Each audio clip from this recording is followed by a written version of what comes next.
Sveiki, mani sauc Aigars, un jūs esat BeSafe Latvija YouTube kanālā.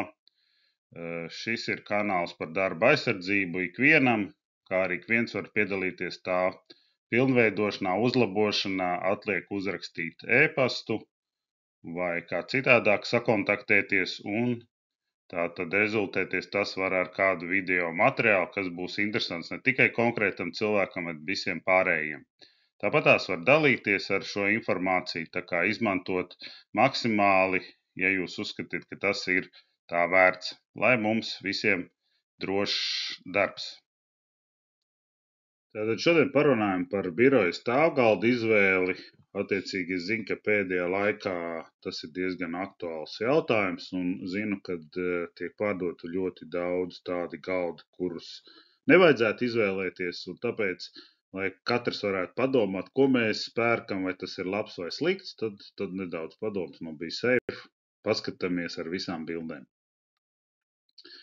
Tad, protams, ka ideāli būtu, ka mēs domājot par ergonomiku, tad principā ir trīs veida galdi, ja mēs tā drīkstam teikt, tā tad ir šie kvadrātveida galdi, par ko mēs šodien tā kā nerunāsim, jo gan sēdus darbam, gan stāvus darbam viņi īsti labi nav un rada, protams, problēmas. Tāpēc mēs skatāmies kā paraugu, un ja mēs arī vairākas reizes esmu video runājis par šiem L-veida galdiem, tad, protams, ka tādu, popularitāti vai tādu pielietojamību ir pēdējos 5-10 gadus, kad ir attīstīta šī CNC, ir vieglāk izfrēzēt. Ja, protams, kādreiz to varēja arī ar virsfrēzēm izfrēzēt, bet to pēc tam aplīmēt bija grūti.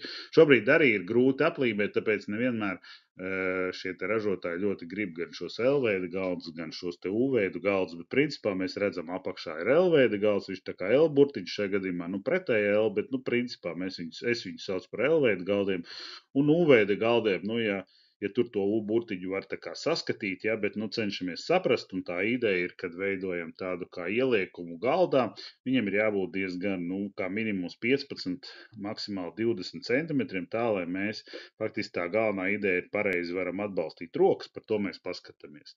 Un tad ir galdi, kur mēs skatāmies, un šobrīd tie mehānismi ir ar 2 vai 3 kājām, attiecīgi paša galda kājas ceļās ar 2 vai 3 posmiem.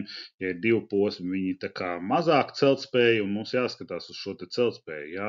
Attiecīgi, ja 3 posmiem, tad lielāk celtspēja, un ir motori, varbūt 1, un, teiksim, šiem te ar 3 kājām būs jau arī 3 motori. Tā kā tur ir nozīme, protams, vēl ir dažām citām, bet, teiksim, no darba aizsardzības un ergonomikas tam ir mazāka tā nozīme, bet, protams, ka celtspēja pašai par sevi ir skaidrs, ja, teiksim, galds pacels 50 kg, tad ir jāskatās, vai saliekot datoru vēl savu spēku uzliekot, vai tur nebūs kaut kādas problēmas. Tad mazais L-veida galds, kā mēs tur varam darīt, protams, ka šiem te L-veida galdiem pareizi būtu šīs te galdas ar 3 kājām, bet, protams, ja mēs ekonomiski tur gribam, jo šīs te mehānismi ar 3 kājām, viņi ir uzreiz, es negribu teikt, kad otra tik, bet, kā minimums puse vēl klāt pie cenas, ja attiecīgi šie ir no 200 vai 300, tad tie attiecīgi būs 300 un 450, ja, un, protams, varbūt vēl dārgāk. Attiecīgi mēs esam iezīmējis ar šo sarkano līniju, kā viņu varētu likt, ja ir cilvēki ar zelta rokām, viņi var pagarināt attiecīgi plecu, tas ir šo atbalstu daļu pie galda, ja, un tad ir visforšāk, ja, bet tur tas nav tik vienkārši, tur nepietiek nopirkt tur speciāli vienu metālu klāt un pieskrūvēt, tur ir bišķiņ jāpadarbojās, bet izdarīt to var. Attiecīgi tie ir maziem galdiem, es augstumā apmēram platumā esmu uzrakstījis, kādi tie galdi izmantojam, tātad ar 2 kājām, 1 vai 2 motoriem, labāk ar 2, bet ir mehānismi arī ar 1, un attiecīgi 2 vai 3, šeit ir 2, mēs varam redzēt, ka 2 posmiem, jā, bet varbūt galdi ir arī ar 3 posmiem.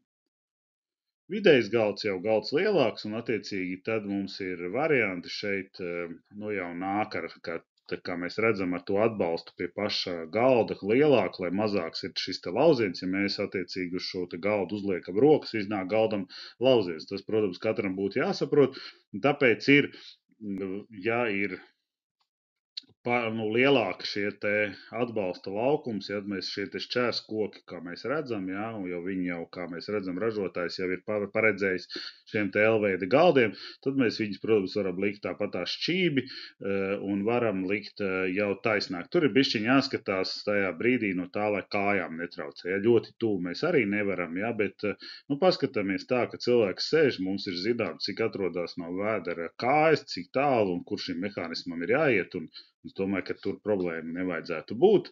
Šie ir labāki, viņi, protams, ir nedaudz dārgāki, bet tāpēc viņi arī ir paredzēti šiem vidējiem galdiem, kur virsma ir lielāka un, attiecīgi, lauziens, ja mēs atbalstamies un guļam, ja tā drīkst izteikties uz galda, ir daudz lielāks. Parasti šie ir ar 2 motoriem, 2 kājas tas būtu skaidrs, un, attiecīgi, 2-3 posmi šeit tā īsti nepateiks, visdrīzāk, ka šie ir arī ar 2 posmiem, jo tad tie būtu redzami. Un tad ir, protams, lielie galdi, ļoti lieli galdi līdz 2 metriem. Tur nekas cits kā 3 kājām neizdodas, vai tā, ka tā trešā ir tāda taisna kāja, ir, kur trešā ir arī tā kā tās pārējās kājas, tā kā tur ir arī varianti. Attiecīgi, kā jau es teicu, 2-3 motori, 2-3 posmiem, attiecīgi ar 2 posmiem būs nedaudz lētāk, ar 3 posmiem būs nedaudz dārgāk šie te mehānismi, un tad liekam tā, kā viņi paredzēti, taisni, atbalstam un darbojamies. Tas ir par šiem te L-veida galdiem. Varam izmantot U-veida galdus, tātad, ja L-veida galdi vairāk prasa vietu, tad U-veida galdi mazāk vietu, bet mums ir jāveido viņam šis te apaļais iedobums, viņu ļoti lielu taisīt arī nevar. Principā viņam ir svarīgi, lai viņš ir ķermeņa platumā, tātad apmēram 40 centimetri lielāks, un uz priekšu tas izliekums arī 15-20. Tas ir atkarīgs no tā, ka mēs noliekam rokas gar sāniem, ka mēs pieliekam vēderu pie tā malējā posma, kad rokas ir pilnā mērā atbalstītas uz galdu. Un, attiecīgi, šeit jau to izvēļu ir mazāk, līdz ar to ir lielāka iespēja lētāk atrisināt šos te ergonomikas jautājumus. Tātad, ja ir mazāka virsma, tad mums pietiek ar tādu, kur ir 2 kājas, 1-2 motoriem, atkarībā no celtspējas, un tad kājām 2-3 posmi, 2 posmiem, kā šeit, viņi būs bišķiņ lētāk, tie mehānismi, attiecīgi 3 posmiem dārgāk. Bet es zinu, kad ir uzņēmumi šobrīd Latvijā, varat meklēt, kur tu vari izvēlēties šīs te galda virsmas, nevis tā kā tu nopērci jau tādas, kādas viņas ir, bet tu principā vari pasūtīt. To, protams, ka maksā, un apmēram plus mīnus viena, ja mehānisms vienu maksā, tad šīs te virsmas maksā tur plus mīnus, un sākot ar 100 eiro, un tad atkarība no tā, ja ir vairāk, ja kaut kas jādara CNC, tad, protams, tas būs dārgāk, jo tur arī ir tā aplīmēšana sarežģītāka. Un lielais galds tad mēs varam izmantot ar pagarinātām šiem te atbalsta vietām, jā, viņš ir lielāks, attiecīgi mums vairāk ir jāatbalsta uz tām kājām, bet principā tad mēs ejam tāpat uz 2 kājām un 2 motoriem, un tad attiecīgi šie te pašas kājas ir vai 2 vai 3 posmiem, kas ceļās augšā.